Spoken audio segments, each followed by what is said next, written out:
बेटा अगला जो हमारा चैप्टर है वो है सवैये। रसखान जी जो है इसके कवि हैं, रचयिता हैं, जिन्होंने श्री कृष्ण के ऊपर जो है के प्रति अपना अगाध प्रेम, अगाध श्रद्धा, अगाध भक्ति को दर्शाते हुए जो है ये सवैये लिखे हैं। सबसे पहले रसखान जी का जो है हम संक्षिप्त परिचय करेंगे। रसखान जी का जो जन्म है वो सन 1548 ईस्वी में माना जाता है, जो रसखान जी का जन्म हुआ था। और बेटा ऐसा कहते हैं कि श्री कृष्ण की भक्ति ने उन्हें ऐसा मुग्ध कर दिया था कि उन्होंने जो है श्री कृष्ण को ही अपना जो है अनन्य ईश्वर मान लिया था, और खुद जो रसखान जी भी हैं वो श्री कृष्ण के अनन्य भक्त हैं। यही कारण है कि वो हर स्थान पर जो है श्री कृष्ण को ही देखना चाहते हैं। ठीक है। और इनकी जो मृत्यु है वो सन 1628 ईस्वी में मानी गई है।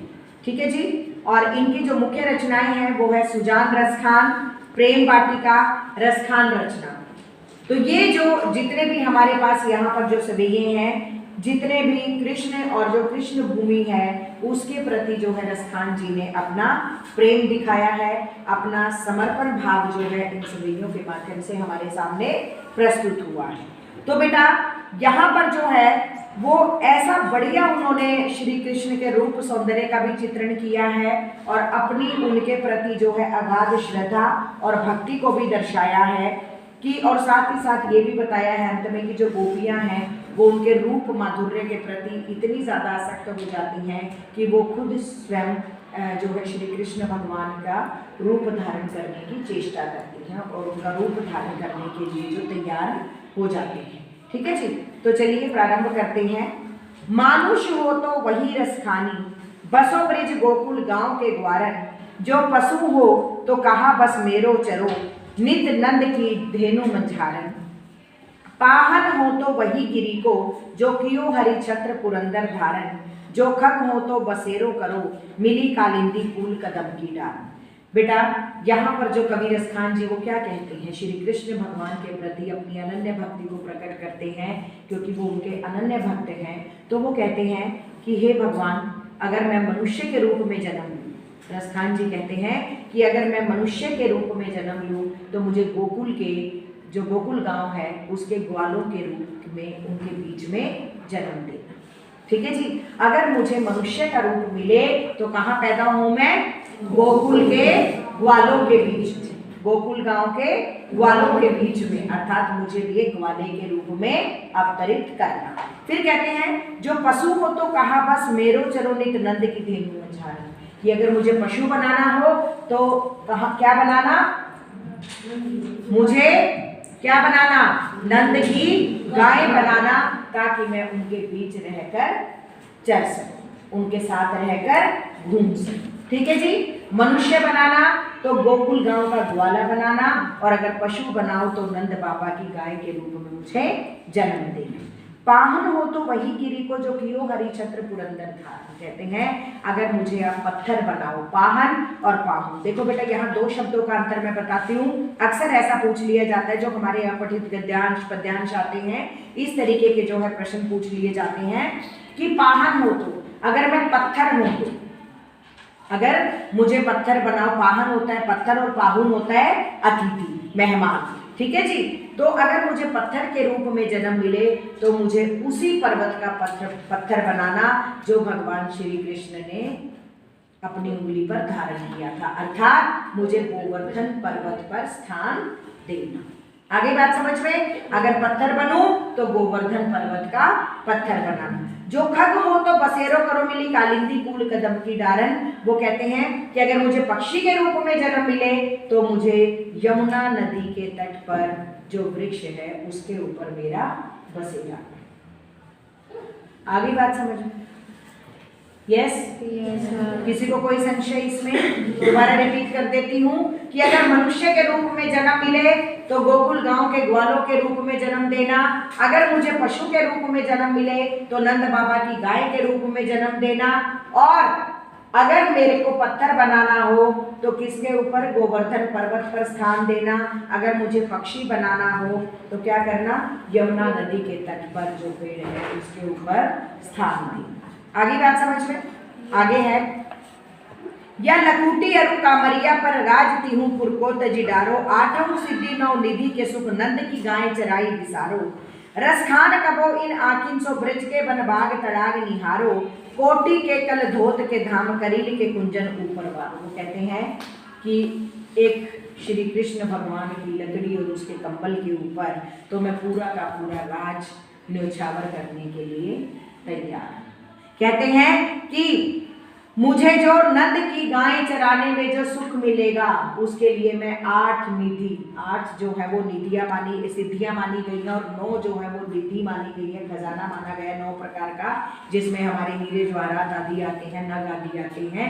तो उनके ऊपर तो मैं सब कुछ अपना निसारने को तैयार हूँ, त्याग करने को तैयार हूँ। समझ गए कि अगर मुझे, वो कहते हैं कि कोई भी राज हो, मुझे भगवान श्री कृष्ण का कंबल और एक लकड़ी मिल जाए तो उस पर मैं सब कुछ निछावर करने के लिए तैयार हूँ। फिर कहते हैं कि नंद बाबा की गाय चराने के लिए क्या मैं अपनी 8 सिद्धियां और 9 निधियां निछावर करने के लिए तैयार हूँ। अर्थात अगर कोई मुझे कहे कि तुम ये सिद्धियां ले लो और इतना खजाना ले लो, मुझे वो नहीं चाहिए। अगर कोई मुझे चाहिए तो क्या चाहिए कि मैं उससे बेहतर नंद बाबा की गाय चराने के लिए तैयार हूँ। फिर कहते हैं रसखान कबो नाकिन सो ब्रज के बन बाग तड़ाग निहारो, कि रसखान क्या चाहते हैं कि मैं अपनी इन आँखों से जो ब्रज के वन हैं, बाग हैं, तालाब हैं, उनको निहारना चाहता हूँ। क्यों कहते हैं ऐसे कभी, क्योंकि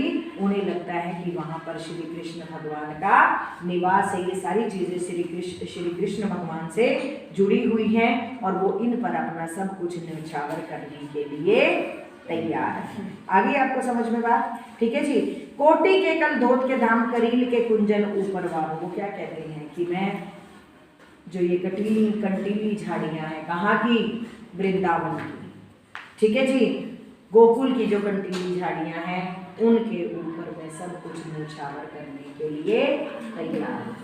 उनको कभी बार बार देखना चाहता है, क्योंकि ये सारी चीजें जो है भगवान श्री कृष्ण से जुड़ी हुई। समझ गए, श्री कृष्ण भगवान के एक कंबल और लकड़ी के ऊपर वो अपना सब कुछ न्यौछावर करने के लिए तैयार है।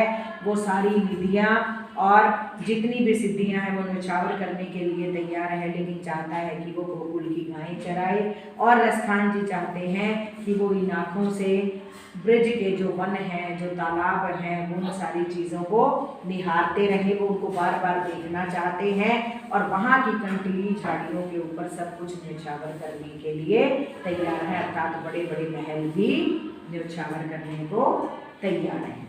फिर कहते हैं, यह उस समय का वर्णन जब आपस में 2 गोपियां बात कर रही हैं, ठीक है। मोर पखा से ऊपर राखियों, गुंज की माल करे पहिरोंगी, ओढ़ी पीतंबर ले लकूटी बन गोधन गवारी संग फिरोंगी। यहाँ पर एक गोपी दूसरी गोपी को श्री कृष्ण का रूप धारण करने को कहती है, स्वांग रचने को कहती है। तो वो जो दूसरी गोपी है वो क्या उत्तर देती है, वो कहती है कि मैं अपने सिर पर मोर पंख रख लूंगी, जैसे भगवान श्री कृष्ण रखते हैं। फिर कहती है कि अपने गले में मैं गुंजमाला भी पहन लूंगी, ठीक है जी, जैसे भगवान श्री कृष्ण पहनते हैं, फूलों की माला भी मैं पहन लूंगी। ओढ़ी पीतंबर ले लकूटी बन गोधन पारिन संग फिरूंगी।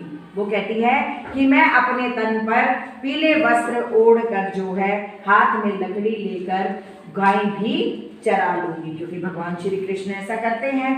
भाव तो वो ही मेरे रसखानी सो, तेरे कहे सब स्वांग करूंगी। कहते हैं कि जो तू कह रही है ना, मैं सारे के सारे स्वांग रच लूंगी, जो जो श्री कृष्ण भगवान करते हैं। या मुरली मुरली धर की अधरान धरी अधरान धरो। यहाँ पर यमक अलंकार है, मैं आपको बता दूं, वो कहती है लेकिन भगवान श्री कृष्ण की जो मुरली है उसको मैं अपने होठों पर नहीं रखूंगी। आई बात समझ में कि भगवान श्री कृष्ण की मुरली पर वो अपने होठों पर नहीं रखूंगी। ऐसा क्यों है, क्योंकि वो कहती है कि वो तो हमारी सौतन के समान है कि जब भगवान श्री कृष्ण मुरली बजाते हैं तो वो क्या करते हैं, अपनी सुध बुध खो बैठते हैं, ठीक है। और गोपियाँ कहती हैं कि जब वो मुरली बजाते हैं तो और लोग भी अनायास ही उनकी ओर आकर्षित हो जाते हैं। समझ गए? तो यहाँ वो द्वेष के कारण वो कहती हैं कि भाई जो है हम उस मुरली को अपने होठों पर नहीं रखेंगी, बाकी सब करने के लिए हम तैयार हैं। ठीक है जी। काननी दे अंगूरी रही हो जब ही मुरली धुनी मंद बजे। वो कहते हैं कि जब श्री कृष्ण भगवान, यहाँ पर वो अपनी विवशता बताती है कि जब श्री कृष्ण भगवान मुरली बजाते हैं ना तो हम ना चाहते हुए भी उनकी ओर आकर्षित हो जाती हैं। वो कहती हैं कि हम अपने कानों में उंगली डाल लेंगे जब श्री कृष्ण भगवान मुरली बजाएंगे। मोहिनी तानन सो रसकानी अटा चढ़ी गोदन गहे तो गहे। अगर मोहन जो है चढ़कर गोवर्धन पर्वत पर अपनी मुरली की तान जोर जोर से सुनाते हैं तो वो भले ही सुनाते रहें, हम अपने कानों को उंगली से ढक लेंगे, उसको नहीं सुनेंगे। तेरी कहो सिगरे ब्रज लोगनी काले ही को कितनों समझाए। और ये ब्रज के लोग जो है हमें कितना ही समझाने का प्रयास करें, लोक मर्यादा की बात करें, यानी कि भी मत जाना। वो कहती है कि जब वो मुरली बजाते हैं तो हम कानों में उंगलियां डाल लेते हैं। वो खुद को कहती हैं पहले कि चाहे वो अगर ऊपर चढ़कर मुरली की तान बजाएंगे तो हम कोशिश करेंगे कि हम बजाते हैं तो बजाते रहें, हम उनकी ओर आकर्षित नहीं होंगे। लेकिन फिर लास्ट में जो है अपनी विवशता बताते हुए क्या कहती हैं, माई रीवा मुख की मुस्कानी संभाली न जही न जही न जही। कहते हैं लेकिन जब वो मुस्कुराते हैं तो उनकी मुस्कान के आगे गोपियाँ कहती हैं कि हम विवश हो जाती हैं और खुद को संभाल नहीं पाती। अर्थात अनायास ही उनकी मुरली की धुन और उनकी मुस्कान के प्रति हम लोग आकर्षित हो जाते हैं। ठीक है जी। कोई चीज़ बेटा जो ना समझ में आई हो? सारी चीजें समझ में आ गई? यश ठीक है जी, मैं देख रही थी आपको। प्रश्न, ब्रज भूमि के प्रति कवि का प्रेम किन किन रूपों में अभिव्यक्त हुआ? कौन बताएगा? अभी देखो कितनी चीजों में, पहले पैराग्राफ में सारा आंसर आ जाता है, बहुत सारी चीजें हैं। कौन बताएगा इस प्रश्न का उत्तर? बताइए। हाँ बताओ बेटा। कबीर खान जी अपना जन्म ब्रज भूमि पर जाते हैं। वो कहते हैं कि मेरा जन्म चाहे पशु के रूप में हो, पत्थर के रूप में हो, या मनुष्य के रूप में हो, या पक्षी के रूप में हो, ब्रज भूमि पर ही होना चाहिए, क्योंकि वे कृष्ण जी के अनन्य भक्त हैं और वे चाहते हैं कि वह ब्रज भूमि पर कृष्ण जी को आसपास महसूस करते हैं। जी देखिए, बहुत बढ़िया कि ब्रज भूमि के प्रति बेटा उनका जो प्रेम है वो किन किन रूपों में अभिव्यक्त हुआ है। मनुष्य के रूप में, वो वहां के ग्वाले के रूप में जन्म लेना चाहते हैं।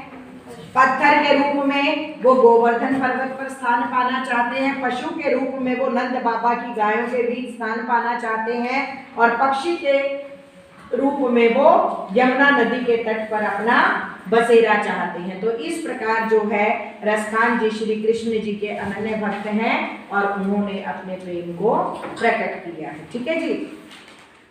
कवि का ब्रज के वन, बाग और तालाब को निहारने के पीछे क्या कारण है? बहुत सरल सा आंसर है, हर एक में आपका लगभग एक जैसा आंसर रहेगा। क्या कारण है? हाँ बताओ। कवि श्री कृष्ण जी के भक्त हैं, जो भी श्री कृष्ण जी की रचनाएं हैं वो उनसे सच्चा प्रेम करते हैं और वे तालाब का और उस चीज़ों का दर्शन करना चाहते हैं जो कि श्री कृष्ण जी की हैं। जी देखिए, कहते हैं कि क्या कारण है, क्यों निहारना चाहते हैं? सीधी सी बात आप क्या लिखेंगे? क्योंकि रसखान जी श्री कृष्ण भगवान के अनन्य भक्त हैं और वो हमेशा ही अपने पास जो है उनकी अनुभूति चाहते हैं। वो चाहते हैं कि वो हर पल भगवान श्री कृष्ण को अपने आसपास महसूस कर सकें और इसलिए जो है वो वहाँ के ब्रज के वन, बाग और तालाब को निहारना चाहते हैं। ठीक है जी। अपनी भक्ति को उन्होंने इस रूप में प्रकट करने का प्रयास किया है। अगला प्रश्न है, एक लकुटी और कामरिया पर कभी सब कुछ न्यौछावर करने को क्यों तैयार है? बिल्कुल एक जैसा सा उत्तर जी बताओ बेटा। कवि श्री कृष्ण के बड़े भक्त थे। वे श्री कृष्ण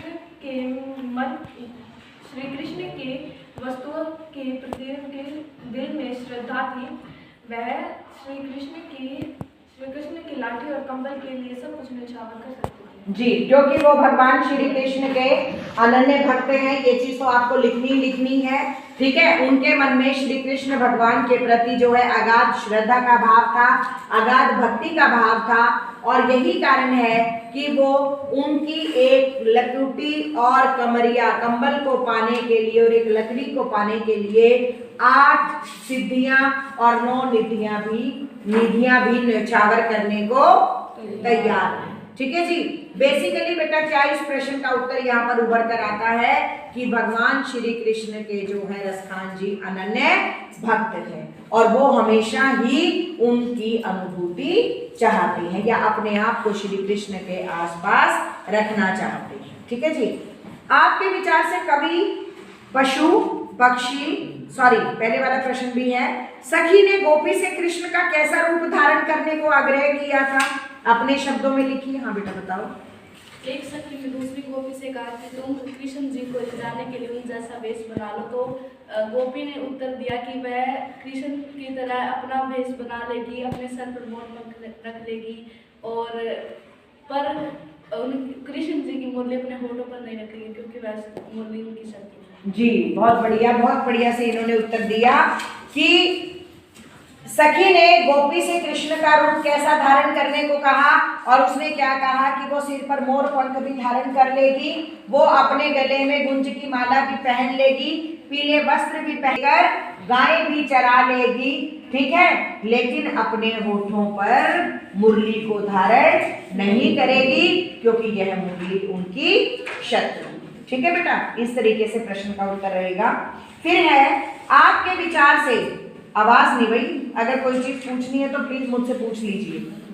आपके विचार से कवि पशु पक्षी और पहाड़ के रूप में भी श्री कृष्ण का सानिध्य क्यों प्राप्त करना चाहता है? जी कवि श्री कृष्ण के बहुत ही बड़े भक्त हैं, इसलिए वे अपना जन्म ब्रजभूमि पर चाहते हैं ताकि वो उन्हें उनका सानिध्य मिलता रहे। जब वो एक मनुष्य के रूप में जन्म लेंगे तो वो उन्हें गोकु का ग्वाला बनाए, पत्थर के रूप में जन्म ले तो गोवर्धन पर्वत का पत्थर हो, अगर किसी पक्षी के रूप में जन्म ले तो यमुना के तट पर बरगद की डाल पर उन पक्षी का जन्म हो। इससे हमें पता चलता है कि कवि भगवान श्री कृष्ण का सानिध्य चाहते हैं। जी देखिए बेटा, सबसे पहले तो आप वही लिखेंगे कि भगवान श्री कृष्ण के जो है रसखान जी जो है भगवान श्री कृष्ण के अनन्य भक्त हैं, ठीक है। और जो इन्होंने बताया कि पशु के रूप में गाय, पक्षी के रूप में वो स्थान चाहते हैं यमुना नदी के तट पर, और पहाड़ के रूप में जो है वो जो गोवर्धन पर्वत, पहाड़ के रूप में जो उन्होंने बताया कि मुझे गोवर्धन पर्वत पर स्थान देना, पत्थर के रूप में बनाओ। तो क्यों चाहते हैं बेटा? क्योंकि वो श्री कृष्ण जी के अनन्य भक्त हैं और वो हमेशा उन्हें अपने आसपास महसूस करना चाहते हैं। अपनी अगाध श्रद्धा को प्रकट करने के लिए कवि ने यह सब कहा है, ठीक है जी। उसके बाद है बेटा चौथे सवैये के अनुसार गोपियां अपने आप को क्यों विवश पाती हैं? यस, चौथे सवैये के अनुसार गोपियां अपने आप को विवश पाती हैं। गोपियां कहती हैं कि अगर श्री कृष्ण गोवर्धन पर्वत पर खड़े होकर मुरली बजाएं तो हम अपने कानों में उंगली दे लेंगे, उनकी मुरली नहीं सुनेंगे, परंतु जब वह श्री कृष्ण जी की मुस्कुराहट को देखती हैं तो वह विवश हो जाती है। जी बहुत बढ़िया। यहाँ पर क्या कहा है कि पहले वो कहती हैं कि जब वो मुरली बजाएंगे तो हम अपने कानों में उंगली दे लेंगे, भले ही वो ऊपर चढ़कर, पहाड़ पर चढ़कर या अटारी पर चढ़कर मुरली बजाएं तो भी हम नहीं सुनेंगे, कोई हमें कितना भी कुछ कहे हमें कोई फर्क नहीं पड़ता। लेकिन बेटा अंत में वो क्या कहती हैं कि जब वो श्री कृष्ण भगवान की मुरली सुनती हैं और उनकी मुस्कान को देखती हैं तो वो खुद को विवश महसूस करती हैं, अर्थात वो अनायास ही भगवान श्री कृष्ण के प्रति आसक्त हो जाती है, ठीक है जी। नेक्स्ट है, अब अलंकार वाला करेंगे, ये हमने भाव स्पष्ट करने वाला तो इसके अंदर कर लिया है जो हमारी व्याख्या थी। कालिंदी कूल कदम्बी डालन में कौन सा अलंकार है? अनुप्रास अलंकार। क्यों?